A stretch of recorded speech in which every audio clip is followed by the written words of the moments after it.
Alô, amigos, bem-vindos ao Gente que Fala ao vivo, dia 1 pela rádio Trianon, AM 740 São Paulo, Rádio Universal, AM 810 Santos, AltV, www.altv.com.br, reapresentação 6 horas da tarde, também TV Guarulhos, canal 20 UHF, canal 3 da NET em Guarulhos, 11h30 da noite. Acesse nosso blog, conheça nossos colunistas e colaboradores, gentequefala.com.br, nossa fanpage, Facebook/programa Gente que Fala. Para você participar, o chat no site da AltV, o WhatsApp é 974012235 e um telefone é São Paulo 1150526622. Hoje, quinta-feira, mais uma edição do Gente do MPD que Fala, parceria do Gente que Fala com o movimento do Ministério Público Democrático, como toda quinta-feira. E quem tornou possível esta parceria, promotor de justiça, doutor Roberto Liviano. Prazer tê-lo aqui, doutor Roberto. Prazer é meu, Zancopé, e a todos que nos ouvem, nos veem, e os queridos componentes de bancada, Roberta Roça, Lúcia Bludene, Ricardo Gamal, nesse programa, no dia em que está começando o ano, né? No Brasil, o ano não começa depois do Carnaval. Então, hoje é o início do ano, né? Que tenhamos aí uma jornada bastante produtiva, de debates produtivos da sociedade consciente dos seus direitos e deveres. E é um prazer estar com vocês. Quem pode confirmar se o ano começa hoje é o economista Ricardo Gamal. Tudo depende, né, do ponto de vista. Prazer tê-lo aqui, doutor Gamal. Boa tarde a todos. É um grande prazer sempre estar aqui, né? Disse sempre que o ano começa depois do Carnaval, né? As pessoas até dizem que às vezes começa até na segunda-feira depois do Carnaval. No Congresso Nacional vai ser só na semana que vem, né? Mas, de qualquer forma, nós esperamos que esse ano seja um pouco melhor, embora a gente saiba que a política econômica do governo continua a mesma ainda, né? Política de juros altos, que a gente sempre vai condenar aqui. Doutor Gamal, o senhor insistentemente tem dito aqui no Gente que Fala, gente do MPD que fala, sobre juros pagos pelo governo, né, e que não são computados, não aparecem nas contas do governo. Só agora os economistas estão tornando, né, estão fazendo comentários sobre isso às vésperas de se apresentar, de se aprovar um novo orçamento. Agora é que começou, o que o senhor tem dito já há bastante tempo aqui no programa, agora que se começou a falar que ninguém toma conhecimento do que se paga em juros. Na verdade, o que acontece é que nas contas aparece, sim. Sim. Até obrigatoriamente aparece. Perfeito. O que não acontece é que ele não é computado no cálculo do superávit primário. Sim. Né? Ou do superávit primário, que é realmente a economia que faz o governo para pagar juros. O senhor é técnico, eu sou só curioso, então é por isso que eu digo que não aparece. Mas, na verdade, o superávit primário é a diferença entre receita e despesa do governo antes de se pagarem os juros, né? Que é um absurdo. Acho que essa conta tem que ser feita de uma forma geral e o cálculo dos juros devem participar também nessa conta, né? De forma que o governo paga os juros independentemente de quanto sejam para o setor financeiro. A questão não é pagar os juros, a questão é pagar os juros altos, né? Que não desenvolve a economia. Na medida em que o setor financeiro tem um cliente, que é o próprio governo, cujo cliente paga juros altos e eles, ao mesmo tempo, têm no Banco Central uma confiança grande, que é o Banco Central, o chamado Banco Central independente do povo e dependente do setor financeiro, não é? Então, na medida em que isso acontece, os bancos não emprestam dinheiro a juros baixos também para o público, porque eles já têm um grande cliente, né? Vendem no atacado, vamos dizer assim, o dinheiro, né? De forma que não desenvolve a economia de uma forma geral, além do que, mesmo os capitais menores, os capitais até privados, que podem ir para a praça para desenvolver a economia, acabam entrando nessa ciranda que é a questão da taxa Selic, tal do tesouro direto, né? Então, a economia vai ficando cada vez com menos dinheiro na praça, o que torna a recessão inevitável. Por isso que a continuação disso é a continuação do desemprego, será a continuação da recessão e, portanto, se essa política econômica não mudar urgentemente, a continuação do desemprego é inevitável, né? E da inflação também. Perfeito. Da inflação também. Por quê? Nossa, mas os juros, todo mundo fala, né, que os juros altos iniba a inflação, né? Fazem com que Sim. a inflação caia. Mas isso não é verdade, porque, na verdade, quando você tem os juros muito altos, o consumo cai de tal forma que, lá na frente, a produção também vai cair. Porque o empresário que não vendeu, o industrial que não vendeu, vai reduzir a sua produção também, não é? E vai acarretar o quê? Menos produtos na praça, o que vai fazer com que a inflação também suba pelo lado da oferta e não da demanda. Perfeito. Doutora Roberta Roça, prazer tê-la aqui. Prazer, obrigado mais uma vez, pelo convite. É sempre um prazer aqui debater com vocês. Também a doutora Lúcia Bludeni, conselheira da OAB São Paulo, muito bom tê-la aqui.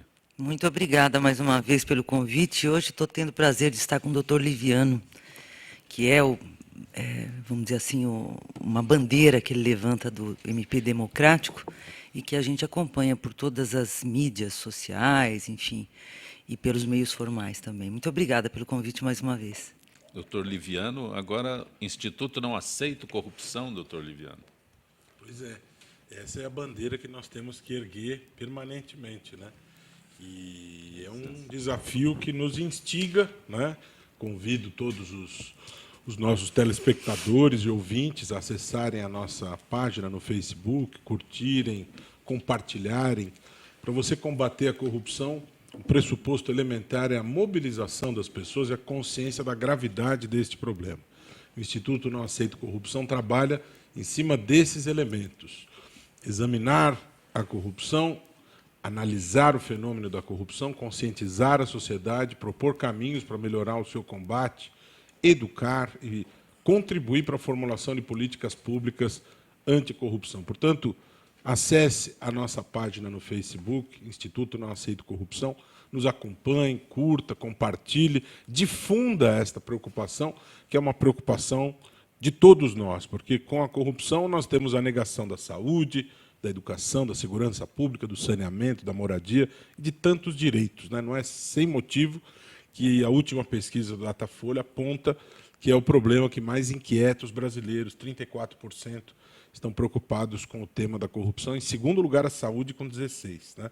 Portanto, esse é um problema da maior gravidade e a gente está lutando para fazer a nossa parte, aí, pelo menos a médio e longo prazo, para termos um cenário diferente. Aliás, essa semana, em votação promovida pela Transparência Internacional, os internautas concluíram que o segundo caso mais grave de corrupção hoje é o caso Petrobras, né?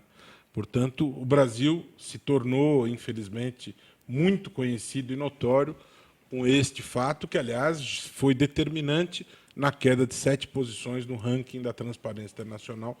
Foi a maior queda de todos os países, ao lado do Brasil, apenas o Lesoto, na África, que caíram 7 posições. Portanto, é um problema grave, precisamos enfrentar, mas eu vejo uma luz do fim do túnel. Ao lado de tanta corrupção, nós temos um combate vigoroso à corrupção, né? Porque nós poderíamos ter a visibilidade dela e termos inércia, né? Então, nós temos esse combate, precisamos aprimorar os mecanismos e fortalecer as instituições.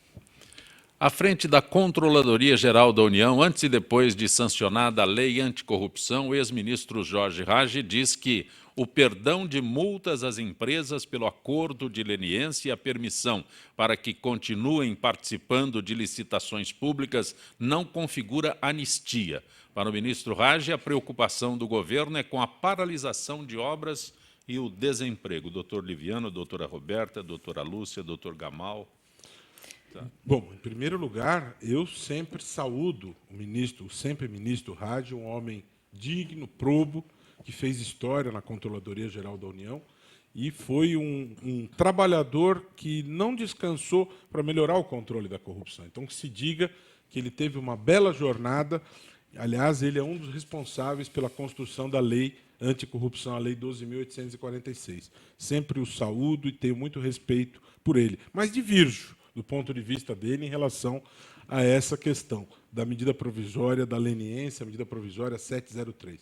Em primeiro lugar, esta medida provisória é um assinte à Constituição, porque você não pode fazer medida provisória sobre matéria processual civil. Isso é proibido pela Constituição Federal e não se pode versar sobre matéria processual como versa essa medida provisória. Aliás, havia um projeto em discussão no Congresso e simplesmente o governo federal atravessou essa discussão e lançou a medida provisória. E não é assim que funciona. Nós temos separação de poderes, executivo, legislativo e judiciário. Se tem um projeto em discussão no Congresso, esse projeto tem que seguir essa discussão e não atravessar desta maneira. Em segundo lugar, o sentido dessa medida provisória é altamente preocupante. Por quê?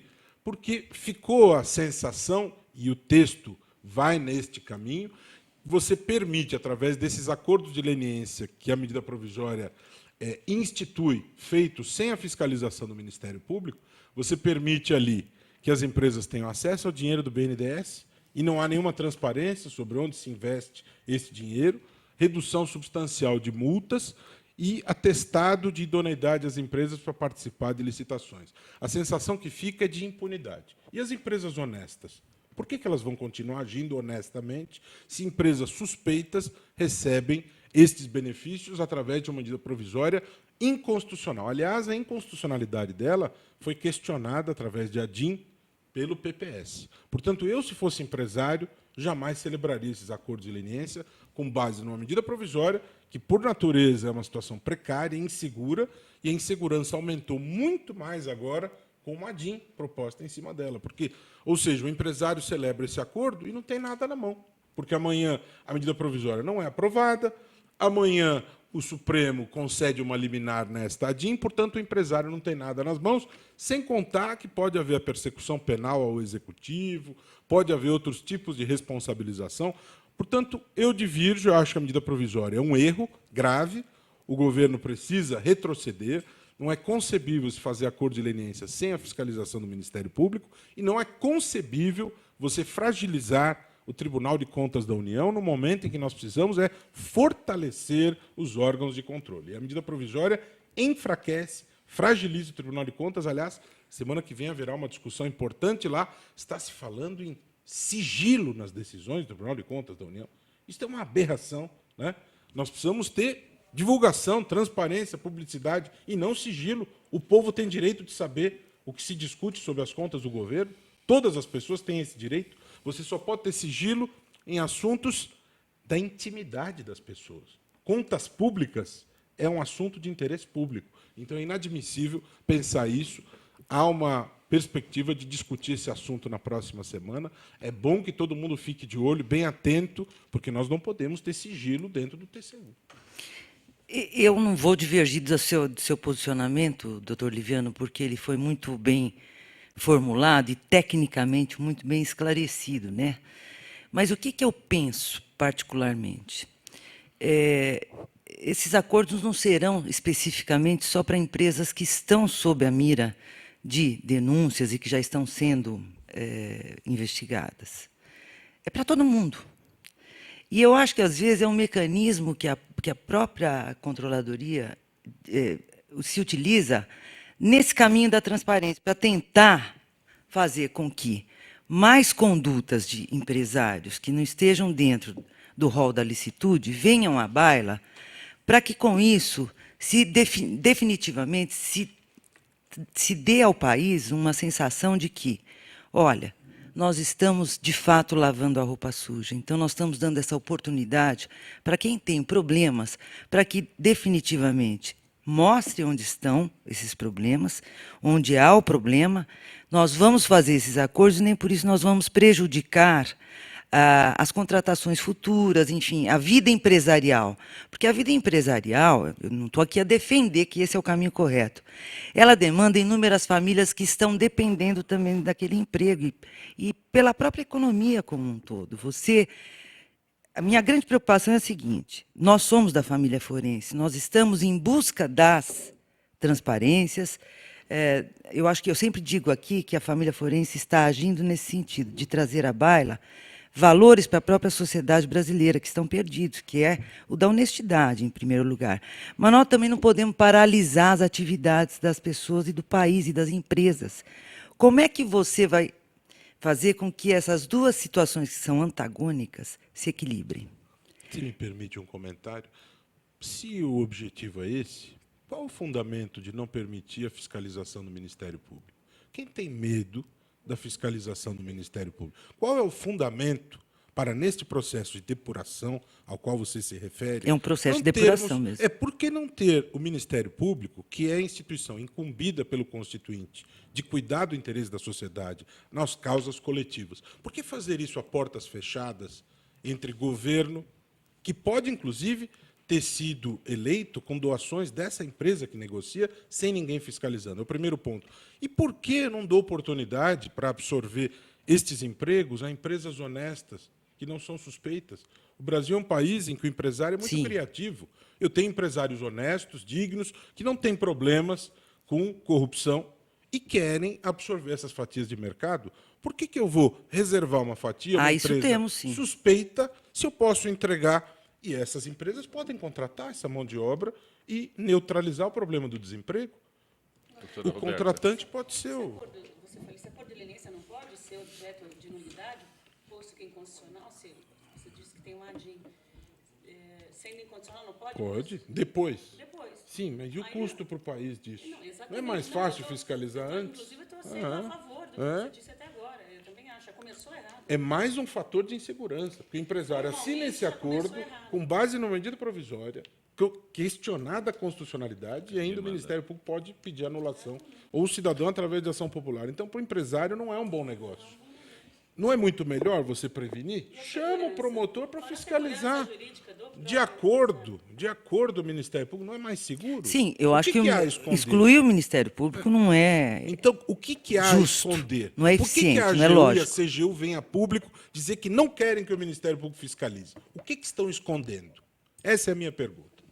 O que está se escondendo? Até porque, O que quando há de você escuso fala aí? que nós temos empresários honestos, probos, e que estão em busca, inclusive, de financiamento para poder expandir seus negócios, isso é claro, isso é correto, e com essa parcimônia que existe, é uma concorrência desleal, porque esse honesto não tem acesso a esse recurso. Exatamente, isso E aí lesa a você livre fica concorrência. fazendo essas leniências, esses acordos de leniência. O problema é que a gente não pode só ter o foco na questão da legitimidade ou da honestidade. Nós temos que pensar também em números. E eu falo isso porque eu sou do mundo jurídico, eu não sou do mundo econômico aqui.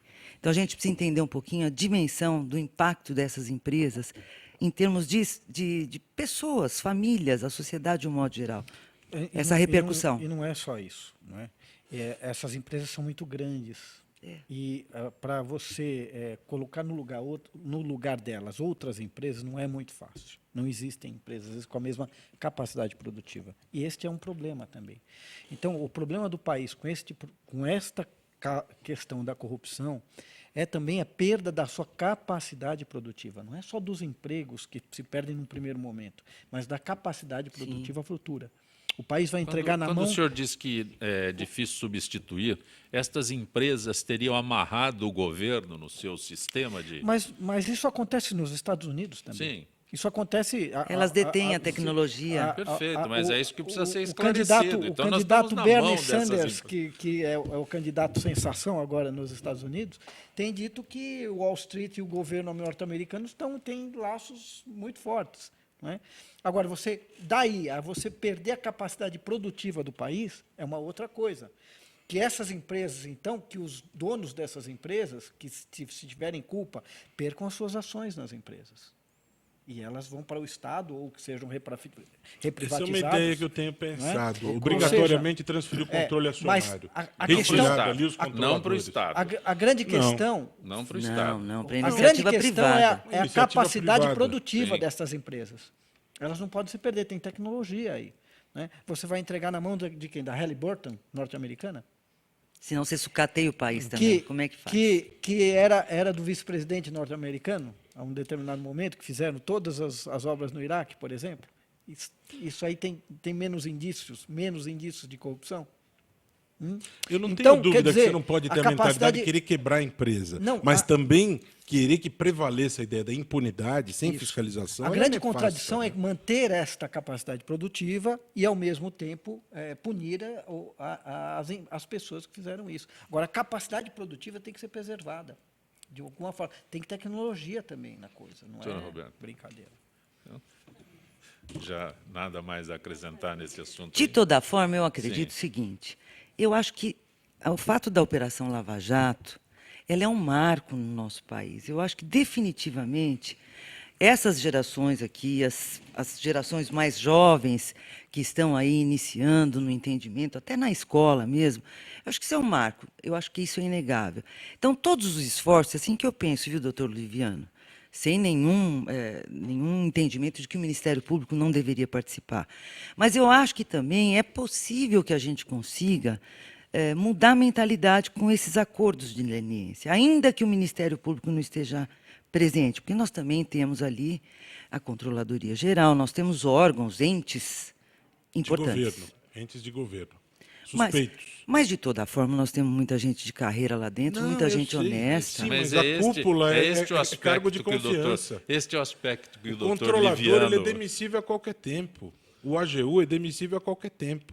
Tem gente de carreira na base, sem dúvida, mas a cúpula é de governo. A CGU não é órgão de Estado, é órgão de governo. Eu concordo, mas Então, eu você acho que não tem nós temos que independência. dar um crédito à nossa população, ao cidadão brasileiro, até aquele que está lá em cargo de confiança. Se não fosse assim, vamos pensar no próprio Supremo Tribunal Federal. Como é que eles são indicados? Como é que eles chegam lá? Mas não é importante ter uma fiscalização independente? É. Isso eu concordo. Esse é o ponto. O Ministério Público teria que Participação do estar Ministério previsto Público, aí. com certeza, é importante. Necessária. Necessário e importante. Não é? Agora, a questão da capacidade produtiva é que me aflige, né? Me aflige muito essa questão da capacidade produtiva, que é muito importante. Essas empresas detêm tecnologia vou usar- de construção, né? vou usar De como construção- leigo. De Vou usar- construção, ó. inclusive, em alto mar. Perfeito, mas, Para doutor Gamal, extrair o petróleo do pré-sal. mas para quem é leigo, eu sou leigo. Construção no Guarujá de triplex. Isso. Ah, mas É aquilo ali é não cafezinho em alto pequeno, mar, é em gente. baixo mar. Proporcionalmente a tudo que a gente está vendo, gente, aquele triplex, aquela reforma, fica até... É verdade. Al Capone, Medíocre, fica até medíocre. Al Capone foi preso por sonegação de impostos. Se você pensar assim, também era medíocre. Não, eu não estou... Vamos lá, eu não estou...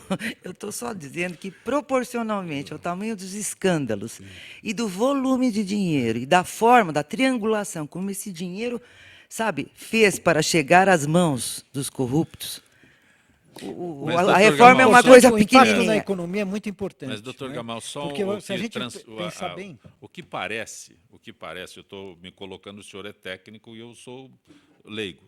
O que me parece é que, por conta destes empregos que a gente não sabe onde está, por conta destas grandes empresas com tecnologia que a gente não sabe qual é essa tecnologia, é permitido tudo.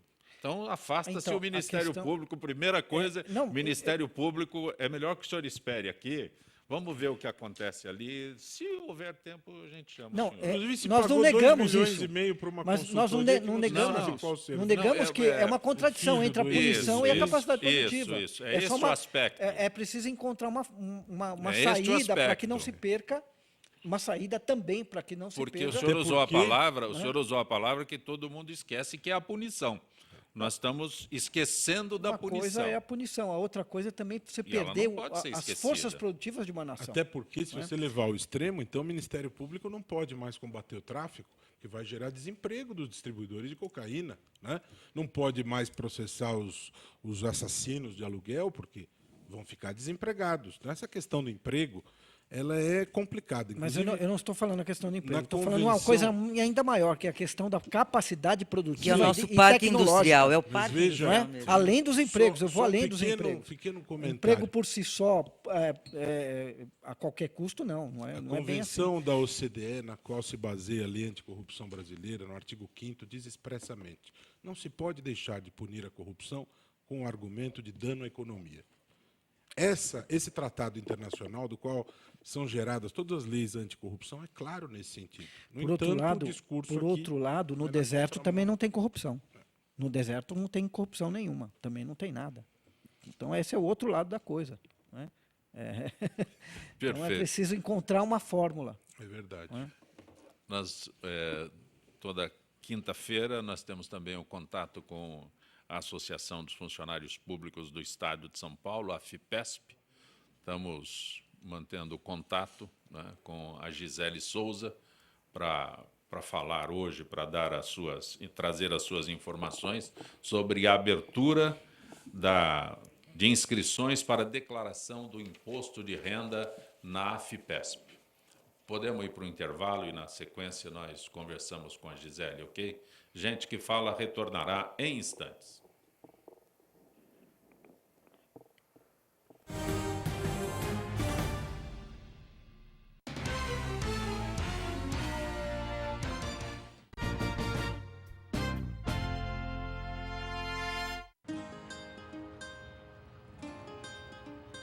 Todas as espécies da Mata Atlântica dependem da água para sobreviver.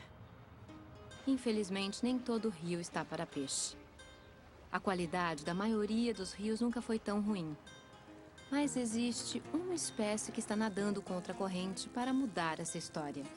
O nome da espécie é Rafael, popularmente conhecido como Rafa. O Rafa possui hábitos diurnos e gosta de andar em grupo. Ele contribui pela limpeza da água dos rios no estado do Rio de Janeiro, seu habitat natural. Eu sempre tive uma relação com a água muito grande. A água ela é muito importante. Eu observar a possibilidade de uma melhoria da qualidade de água do local onde eu vivo é uma oportunidade muito grande para mim de crescimento e de realização. O projeto Observando os Rios é um programa que ele busca voluntários para analisar um ponto de um determinado curso de água e, a partir daí, fomentar um banco de dados virtual de acesso ao público. Só de você fazer qualquer tipo de sensibilização com um indivíduo, você já deixou um legado. Aquela pessoa, ela é um potencial educador, a gente já ganhou com isso. O Rafa é uma espécie fundamental na proteção dos rios da Mata Atlântica. E você, está no mesmo barco? A sua espécie já está catalogada? Acesse gpsmataatlantica.org.br e conte o que você faz pela Mata Atlântica.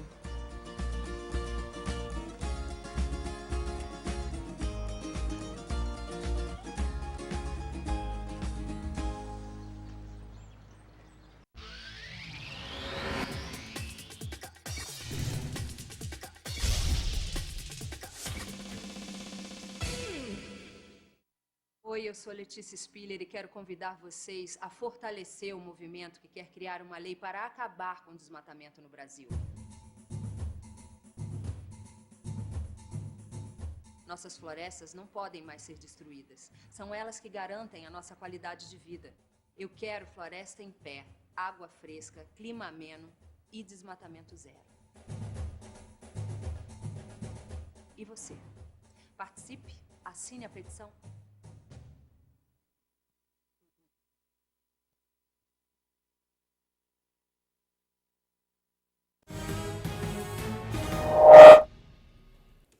Gente que fala pela Rádio Trianon, AM 740 São Paulo, Rádio Universal, AM 810 Santos, AltV, www.altv.com.br. Quinta-feira, a participação da AFIPESP, Associação dos Funcionários Públicos do Estado de São Paulo, conosco a Gisele Souza, do setor de eventos.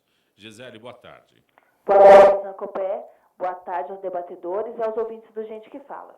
Gisele, esta é uma época do ano que se fala muito em imposto de renda. Eu gostaria que você abordasse sobre a abertura de inscrições para a declaração de imposto de renda, este auxílio aos associados no momento da declaração do imposto, uma das marcas registradas da associação, que você explicasse o objetivo dessa ação. Então, Zancopé, em mais um ano, a AFIPESP oferece essa assistência em todo o processo para a realização da declaração do imposto de renda, né? E a ação tem grande importância por proporcionar mais uma facilidade exclusiva aos associados. E o melhor, gratuitamente. E quando o associado pode fazer a sua inscrição? Consultores profissionais e nossos funcionários esclarecem dúvidas de associados e dependentes. O agendamento do dia e horário para esses atendimentos estará disponível a partir da próxima segunda-feira, dia 15 de fevereiro. Nós falamos muito da AFIPESP em São Paulo. A AFIPESP atende associados em outras regiões do estado, Gisele? Sim, os associados de algumas regiões do interior e do litoral contam com um serviço semelhante. Porém, o associado deverá entrar em contato com a regional mais próxima para verificar qual serviço será oferecido. E como o associado deve fazer para agendar o seu horário de atendimento?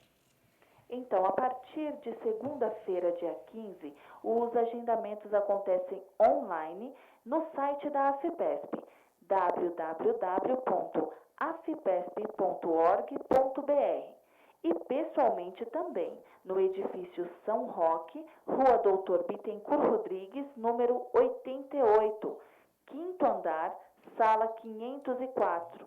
É o prédio próximo à sede social. Caso o associado tenha dúvidas, basta encaminhar e-mail para impostodrenda@afipesp.org.br.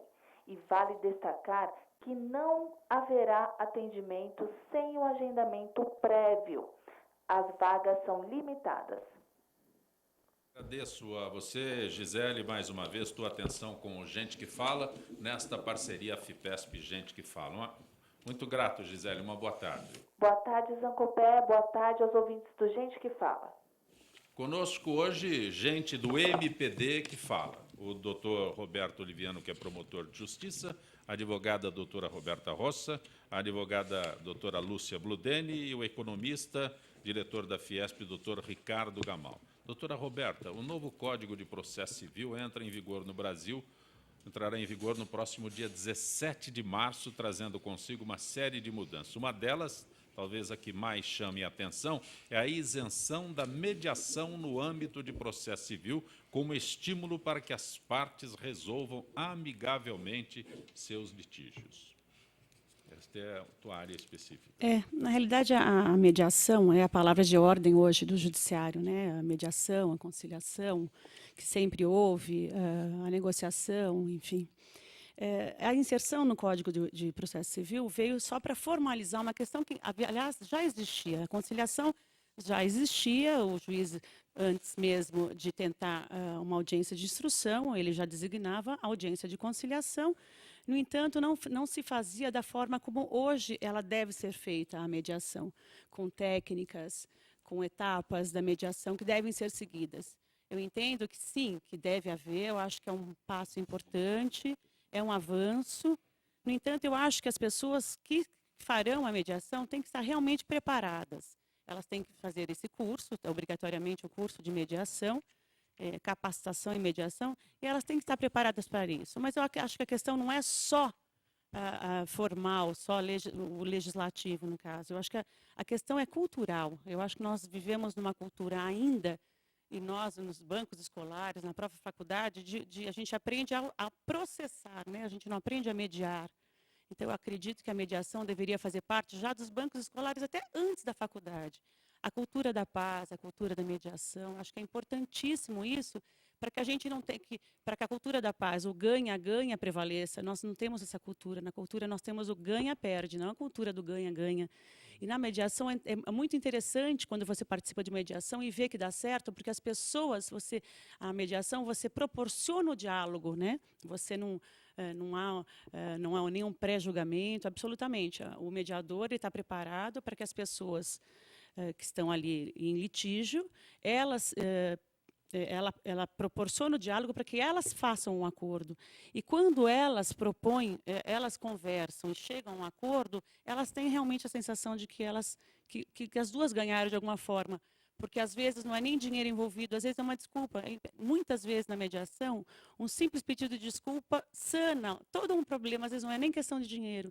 Então, eu acredito que tem que se preocupar mais tempo com a mediação, embora a demanda seja enorme. Nós temos aí 100 milhões de processos, 25% só em São Paulo. Nós sabemos dessa loucura que o tribunal abarrotado de processos, a demanda é muito grande, mas ainda assim eu acho que é um avanço, eu acho que isso veio realmente para diminuir e não para fazer com que aumente ainda mais, mas eu acredito que muitos advogados, muitas pessoas não acreditam na mediação, acho que ela vai continuar sendo uma audiência de conciliação como já existia, porque até as partes elas podem, de repente, não conciliar, se elas quiserem não conciliar, elas manifestam, e o juiz não marca audiência de mediação e de conciliação.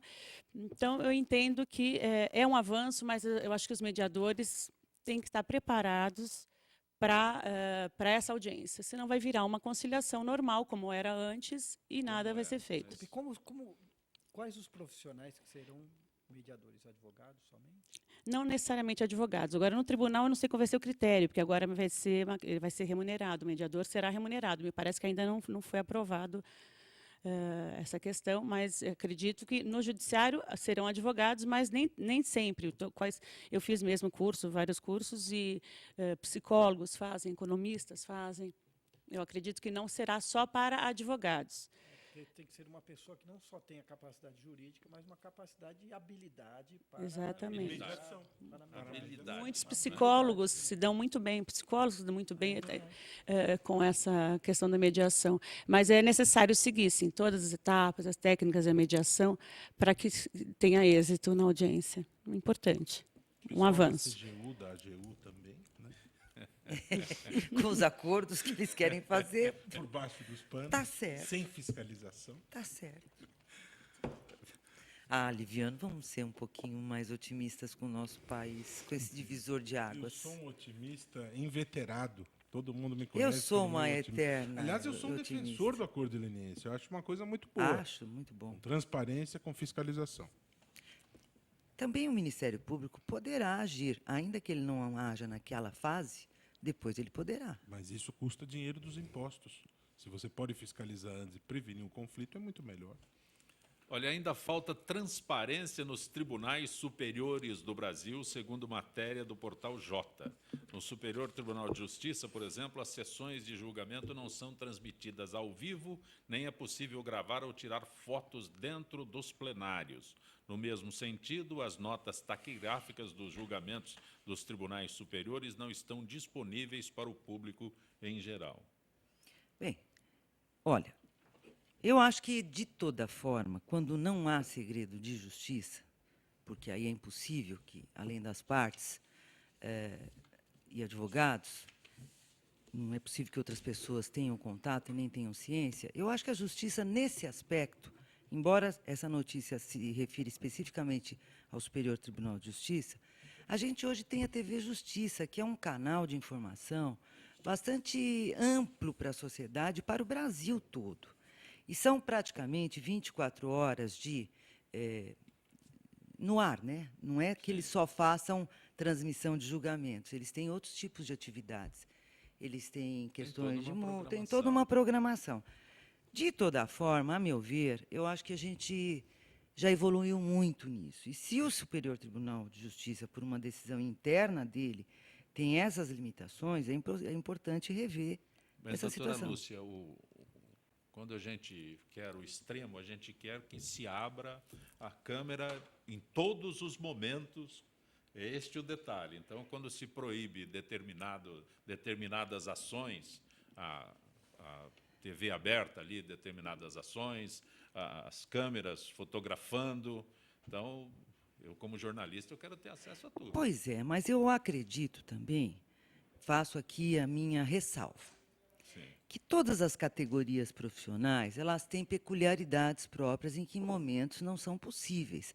Por exemplo, você vai solicitar um médico que no meio da cirurgia, durante a cirurgia, você quer filmar tudo aquilo, ele vai dizer que ele não quer, que não pode.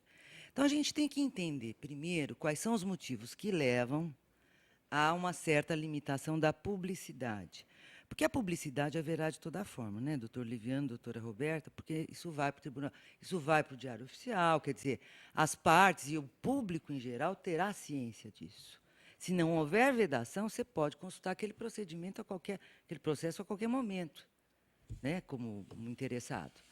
Então, essa limitação de fotografia que o tribunal está adotando aí, eu não posso dizer com profundidade, porque eu não analisei os motivos e os critérios internos deles. Talvez o doutor Liviano possa falar mais. Mas veja bem, na linha do que o Zancopé falou, o julgamento é público, aberto ao público, né? Aliás, é importante lembrar que a Constituição consagra como princípio a ideia da publicidade. E é importante que se entenda que, quando eu digo publicidade, eu não estou falando de propaganda de TV, estou falando de transparência. Isso é um princípio constitucional. Sim. Se a sala é aberta ao público, se qualquer pessoa pode entrar naquele recinto e acompanhar esse julgamento, O que justificaria o impedimento a você fotografar ou gravar aquele julgamento? Não vejo lógica para isso.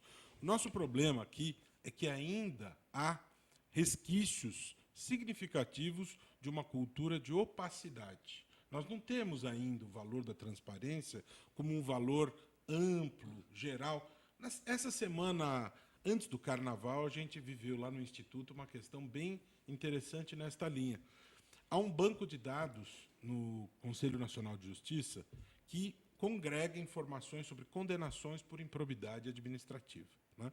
E nós estamos debruçados sobre isso, porque estamos organizando uma pesquisa para analisar esses dados. Interessantíssimo. E me pareceu uma coisa óbvia que qualquer pessoa poderia acessar esse banco de dados. Negativo. As pessoas não podem acessar. É necessário fazer um cadastro. O cadastro é bastante controlado, é bastante restrito. Ou seja, uma pessoa do povo que quer saber o desfecho de um caso que versa sobre desvio de dinheiro público, portanto, a pessoa pagou impostos, ela tem direito, as pessoas têm que prestar contas. Não é tão fácil assim. O Fernando Rodrigues, que, aliás, é considerado o pai da Lei de Acesso à Informação Pública, escreveu um livro muito interessante, chama Políticos do Brasil. O que ele fez? Ele se debruçou sobre a evolução patrimonial de políticos durante 8 anos. Existe uma obrigação do político, quando ingressa no Congresso, ele informar sobre o patrimônio, né? Então, parecia óbvio que você poderia acessar essas informações. São públicas? Nada disso. As informações são segregadas. Elas não são disponibilizadas. É complicado. A Suécia tem uma lei de acesso à informação desde 1766. A do Brasil entrou em vigor em 2012. Então, nós estamos ainda engatinhando nisso aqui. E é necessário que as pessoas saibam a importância que a transparência tem no combate à corrupção. Você não tem combate à corrupção sem transparência. E como o Zancopé falou, transparência radical. Não existem doses de transparência. Ou você tem transparência ou você não tem. Não tem mulher mais ou menos grávida. Ou ela está ou ela não está. Ou você é transparente ou você é opaco. Se o recinto é público, se o julgamento acontece numa sala acessível ao público, por que eu não posso gravar? Por que eu não posso fotografar? Se aquilo vai ser disponibilizado na TV Justiça, que eu concordo, é um instrumento importante para divulgar isso, mas não tem que se colocar obstáculo à ideia da transparência, né? As relações estão evoluindo nessa direção. Uma pergunta não é? de um leigo, né? Pergunta sempre inteligente de Ricardo Gamal. Não é? Espero que sim. Com Ricardo Gamal você nunca fica mal. Não, espero que sim também. Mas, de qualquer forma, a minha pergunta é, muitas vezes pode acontecer que a publicidade de algo que está em andamento, está em julgamento, possa destruir aquela pessoa que está sendo julgada publicamente, financeiramente, economicamente, antes de que ela tenha uma condenação ou uma absolvição definitiva. Essa não seria uma questão importante nessa questão do segredo de justiça? Mas esse julgamento... Vou dar um exemplo que todos conhecem, que é a escola de base, por exemplo, que teve a questão da escola de base. Eles foram destruir aquela família que era detentora da escola, dona da escola, foi destruída. Mas, Gamal, os julgamentos são públicos. Os julgamentos sigilosos são aqueles que envolvem a intimidade das pessoas. Se o julgamento é público, não tem como você restringir, né? As pessoas precisam entender que, óbvio, você está em meio a um julgamento, isso vai ter um desfecho, as pessoas precisam ter informação a respeito disso, o país precisa evoluir em termos de educação, de informação. Não tem sombra de dúvida. Agora, se o julgamento é público e a sala é acessível ao público, é difícil você justificar barreiras a esse acesso, a essa informação, até porque a própria TV Justiça está cobrindo, né? A questão ela vai levar ao ar aquele julgamento. Se convier, se estiver dentro da programação, não são todos os julgamentos critérios que vão internos, ao ar, sim, né? os critérios internos a gente não... Haverá filtragens, né? E a questão é qual o critério de filtragem, né? As pessoas não têm direito de saber aquilo que se passa nos julgamentos públicos, né? Até a Revolução Francesa, a regra era o sigilo. Da Revolução Francesa em diante, a regra é a publicidade, né?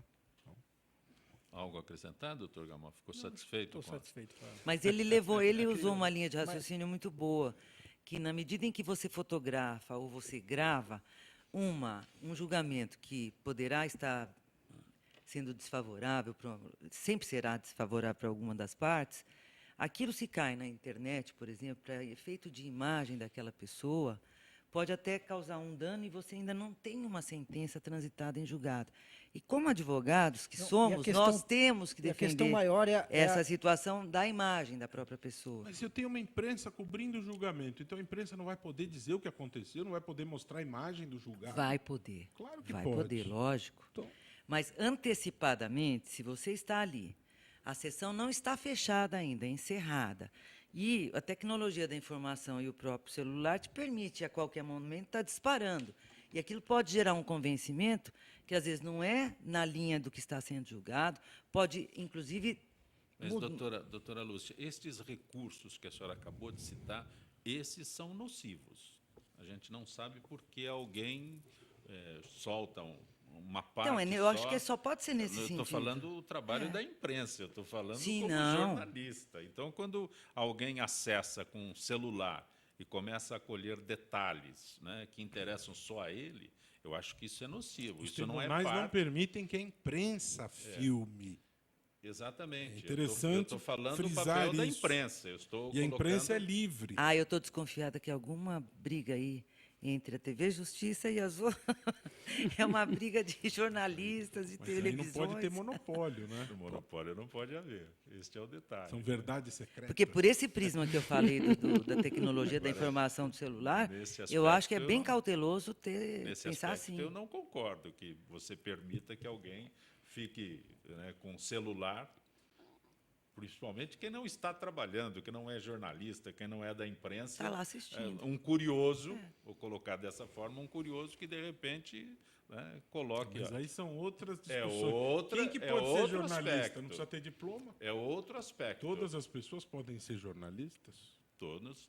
Lamentavelmente, a profissão abriu para todo mundo, mas eu ainda acho... Questão de alta indagação. Não, eu ainda acho que a exigência do diploma ela deve constar, ela deve prevalecer, porque é diferente o senhor, como promotor, fazer artigos sobre a justiça. É diferente do doutor Gamal, como economista, né, elaborar artigos sobre economia.